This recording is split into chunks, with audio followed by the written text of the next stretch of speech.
To remain updated with the latest business news, click on the bell icon.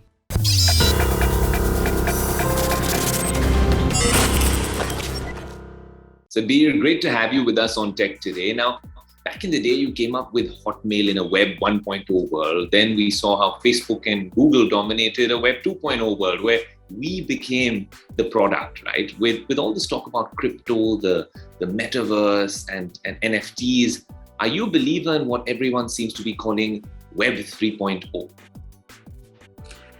Web 3.0, of course, is a more egalitarian version of Web 2.0, where hopefully everyone, will be paid or will be able to monetize the content that they create, as opposed to Web 2.0, where all of us created content for the good of the world and ourselves. But obviously, the only companies that profited from it were the platforms like Facebook and Instagram and Twitter and the likes. It's to be seen how Web 3.0 evolves. I think the underlying intention behind Web 3.0 is a good one, but how it manifests itself in how we interact with the internet and the web is yet to be seen. All right, Sabeer, and when you look at the startup scene in India and you see the kind of the interest coming in, the valuations, the foreign investment pouring in, do you think that the next few years, and a lot of commentators have been saying this, are set up for India, for it to be India's golden age really when it comes to tech and startups? I think it is the golden age, not just for India, but for the entire world. Mm-hmm. India happens to be, a country with the largest English-speaking population in the entire world. And that is why there is so much attention that is placed on India. The largest user base of LinkedIn is from India. The largest user base of Facebook is from India. The largest user base of Google is also from India. So it's only natural that India take its fair share in the internet world, because it has such a large user population. But it is going to be the golden age, not just for India, but for the entire planet, because increasingly our lives are so interconnected with the net. I mean, today we cannot function. If you were to drop me in the middle of nowhere today and without a smartphone, I wouldn't know where to go. I wouldn't know how to read a real map, even though I grew up in an era of maps. I need my turn-by-turn directions that my smartphone gives me. And this actually happened to me when I was visiting my cousin in Washington, D.C. My cell phone ran out of juice, no battery, and I couldn't even remember her phone number or her address. And it took me a couple of hours to get back home, which, previously 10 years ago or 20 years ago, I would have committed to memory. But today I'm so dependent on my smartphone that, I had to kind of instinctively let my instinct guide my way back to my cousin's home. So we've become very dependent on, the smartphone and the net, as a result of which this is going to be an age for entrepreneurs to deliver all kinds of different services, through smartphones and through the net. Right. So, you mentioned the dependence on this sort of technology, but even back in the day, when in the 90s, in the Web 1.0 world, Hotmail is something we depended on a lot. And that's something you came up with, of course, as the co-founder of Hotmail. I have to ask you this, and I know this has been asked before, but in hindsight, do you regret selling Hotmail to Microsoft? Especially as a tech enthusiast, I ask this question, with the way they developed the product. No, I don't, because at that time, selling was the right thing to do. Mm-hmm. Only because, it made sense at the time. And you cannot predict the future. It can go up, it can come down. Here was a good way for us to assure an exit to everybody who was working, at Hotmail. Now, since then, obviously, there have been a few missteps, and I wish that Microsoft had kept ahead of everyone else and not allowed Google or Gmail to come in and snatch such a large market share away, only because they provided, inadequate storage. And since then they've obviously caught up. But you cannot make missteps in this whole technology play. And I think the overriding intent has to be to do something good, for people. And if you do good, making money or monetizing it is kind of a natural outcome of doing good. Absolutely, Sabeer. You mentioned, a product like Hotmail, and in terms of what happened with Gmail, because Hotmail was the first mover there. But now you're back, and you've been an entrepreneur ever since, and you're back with a very interesting product, something that I've been checking out. It's called Showreel. And now I have to ask you this. So there is Tinder, Hinge, and Bumble when it comes to dating, and there's already LinkedIn when it comes to networking. Where does Showreel come in, and how is it a game changer? Very simple, extremely simple idea. I believe the next 10 years are all about content consumption through video. Mm-hmm. If you look at young kids, they don't read as much as they watch videos. They learn through videos. It's like almost become a surrogate for teaching. Mm-hmm. And if people are making videos for entertainment purposes on TikTok and on YouTube and other Facebook channels to entertain their friends and family, I think that there is a far greater social use case of video. Mm-hmm. And there are a number of use cases for video. One obviously is to show who you are as a professional. I mean, if you have to sell yourself, imagine you have to market yourself as a professional. One way is obviously what we've been taught for the last 8-10 decades is to create a resume of our own, but a resume takes effort, time. You can copy and paste from other people's resumes, and you try to use the right font and the right look and feel, and you use the right words. But by and large, you're copying, right? How do you distinguish yourself in a world where an employer is looking at thousands and thousands of resumes? You distinguish, you showcase yourself by creating a video about yourself. A person would find it that much more interesting to watch your video than they would find, reading your resume. But creating a video on your own is not easy. If I were to ask, you're an actor or kind of an actor because you're in the showbiz. I can try to create a video, but even if you stuck a camera on me and said, just speak, I would be at a loss of, to find the right words to describe what should I speak about? How would I, create a professional video of myself? But a conversation, I'm used to having conversations, since I was born, or any human being or humans have been having conversations since they discovered language for the last, 2 million years. So what Showreel does is help you create a professional or a personal profile or a startup profile of yourself, mm-hmm. of whatever is in your head and your brain through conversation. And the way I have structured the app is I'm the one asking a person like yourself or anyone else a few questions. For example, if you were to create a professional profile of yourself, I would ask simple questions like, Aayush, tell me, what is your name? Where did you go to school? What is your formal and informal education?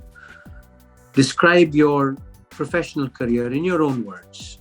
What are you passionate about? What is your dream job? What do you like to do in your spare time? Those are normal questions that you would get asked in any interview.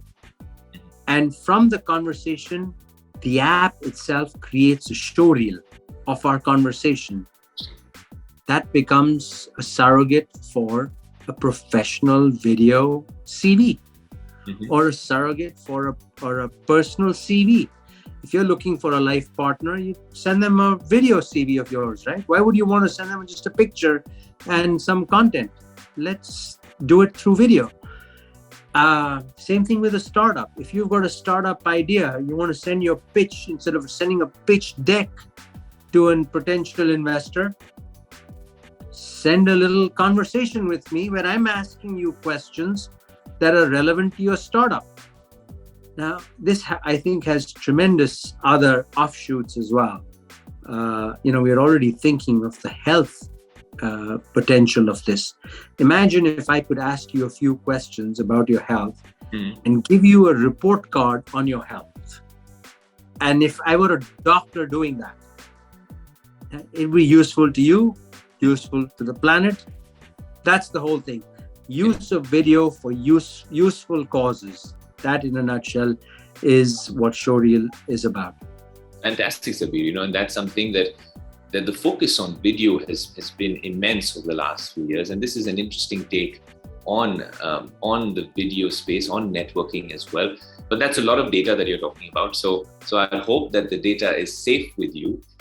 Another concern when it comes to data of users nowadays, especially with Facebook, is what Mark Zuckerberg seems to be doing with Meta and the future of what he calls the metaverse. When you look at concepts like this, because you've been viewing the tech world for a while now, you've seen how companies have shaped up, how business models have emerged.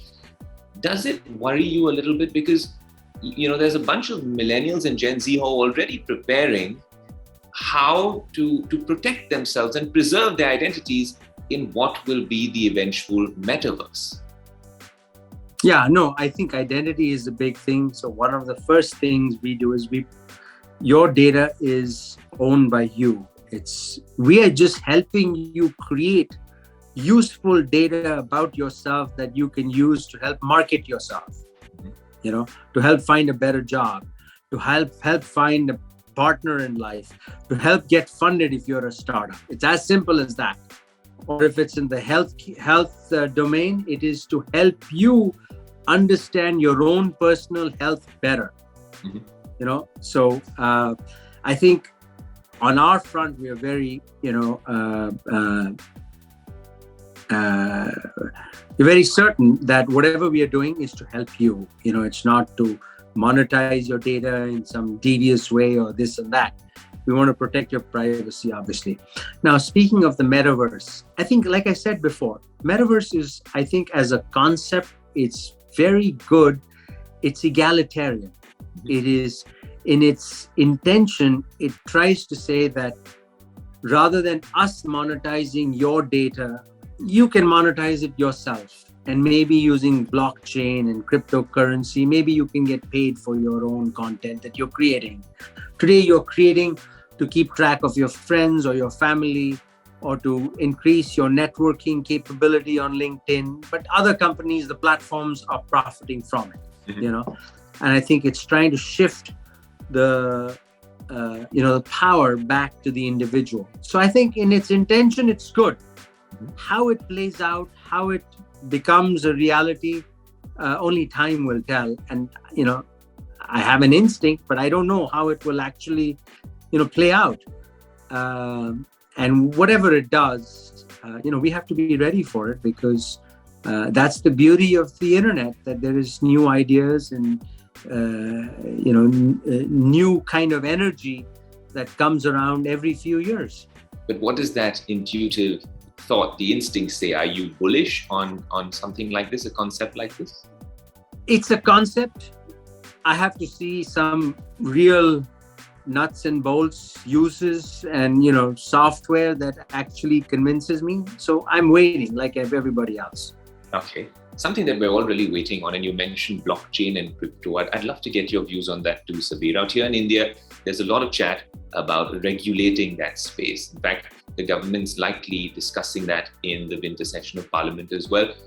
Just to get your thoughts, in India, there's this big confusion and this sort of intentional distinction that we have to make between the enabling technology, blockchain, and then crypto as it is in the universe.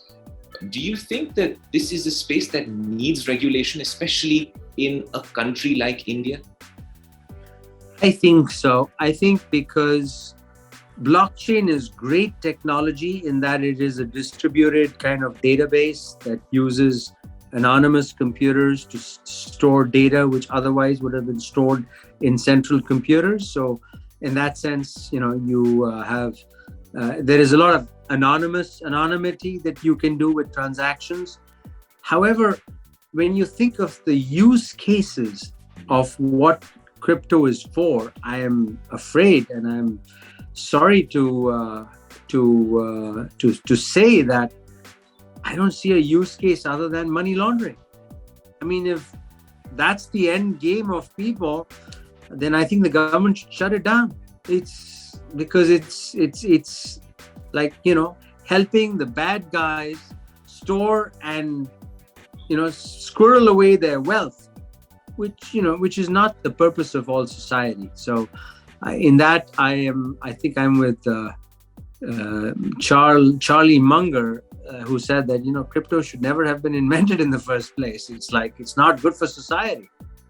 Mm-hmm. Okay, I'm going to pick your brain on that as well. But Sabeer, when we talk about a Web 3.0 world and the future of the internet, crypto, most likely the way that you envisioned it as well, and you will elaborate on it, would play a key part, especially when it comes to us controlling our data and being rewarded for it, most likely in the form of tokens. I think that's how governance structures would come up in what they're calling the future of the internet. Wouldn't that be a tricky situation if India... Not a tricky, but if that...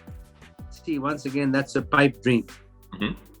I want to see how it plays out in real life. Mm-hmm.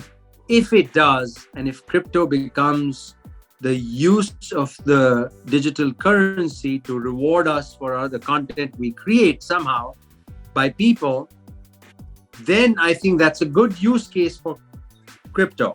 Very good.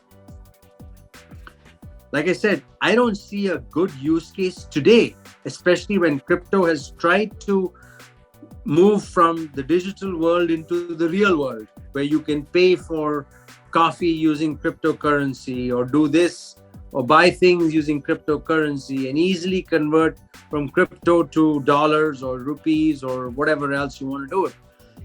And today the use cases, unfortunately, are primarily money laundering, by people who don't want the government to know how they have earned this money and where to squirrel it away. That is the scary part today.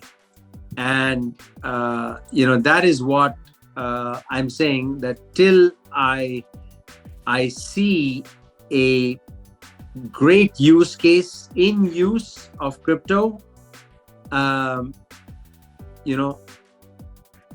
will hold my judgment on crypto. Fantastic, Sabeer. Just as a last question, when you do come back and visit India often, I'm guessing it's a yearly exercise, and you actually look at the way things are panning out here, right? In terms of young startups, like I mentioned, kids dropping out of Ivy League schools and coming back over here in India to set up things in the lockdown as well. Does it make you feel a sense of pride? Do you feel proud about how things are developing here, or do we need a stronger push in some way? Because people keep talking about this brain drain, right? Over the last 1.5 years, we've seen a reverse brain drain as well for several reasons.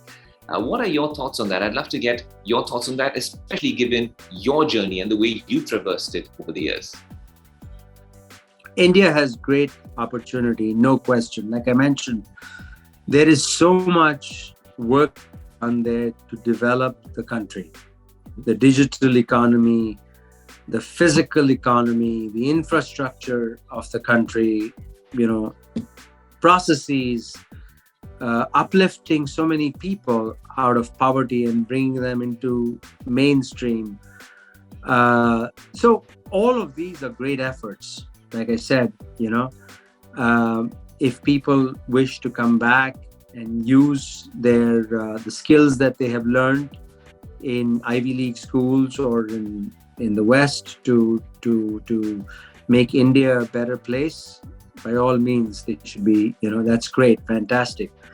What I see as a great opportunity in India is, one, it's a young country. There are so many young people. They're all digitally literate. They're no different from young people anywhere else in the world. They have hopes and aspirations. They have dreams. They've got knowledge. They're very tech savvy. That is very encouraging. And I think any company or any software product has to tap into that force. And that is unique because India has such a large population of young people to really uplift India from being like a third world country to hopefully being a first world country.